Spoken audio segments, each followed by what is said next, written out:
ఆంధ్రప్రదేశ్లో జగన్ ప్రభుత్వమే కొనసాగుతోందని వైసీపీ నాయకులు భ్రమల్లో ఉన్నారంటూ అనంతపురం అర్బన్ ఎమ్మెల్యే దగ్గుపాటి ప్రసాద్ అన్నారు.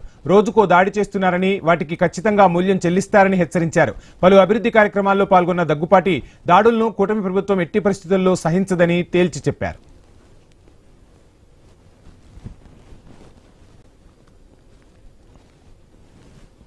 ఇప్పుడుండే అనంతపురం అర్బన్ పరిస్థితుల్లో అయితే రోజుకొక దాడి, తెలుగుదేశం కార్యకర్తలు రోజుకొక దాడి చేస్తున్నారు. ఖచ్చితంగా అనంత వెంకటరామరెడ్డి గుర్తుపెట్టుకోవాలా, ఇవే కంటిన్యూ చేస్తే మాత్రం ప్రతిఘటించే రోజులు వస్తాయని చెప్పేసి హెచ్చరిస్తున్నా అని చెప్పి తెలియజేస్తున్నాను. ఈరోజు ర్యాపిడో వెహికల్స్ అనంతపురం అర్బన్ నియోజకవర్గంలో దాదాపు 25 వెహికల్స్ ఎస్హెచ్జి మెంబర్స్కి ఇవ్వడం జరుగుతూ ఉంది.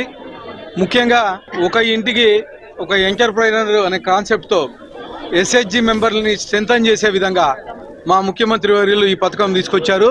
ర్యాపిడో వెహికల్స్ ముఖ్య ఉద్దేశం ఏంటంటే ఒక ఎంటర్ప్రైనర్ గా తయారు చేయాలని చెప్పేసి, అంటే ఒక మహిళ తన కాళ్ళ మీద తను నిలబడాలని చెప్పేసి ఈ ర్యాపిడో వెహికల్స్ తక్కువ రేట్ ఆఫ్ ఇంట్రెస్ట్ తో ఇవ్వడం జరుగుతుంది.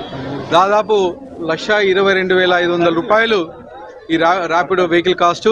ఓన్లీ ఎస్హెచ్జి మెంబర్స్ కు మాత్రమే లోన్ ఇచ్చేసి తక్కువ ఇంట్రెస్ట్ తో ఈఎంఐలతో ఈ వెహికల్ ఇవ్వడం జరుగుతూ ఉంది.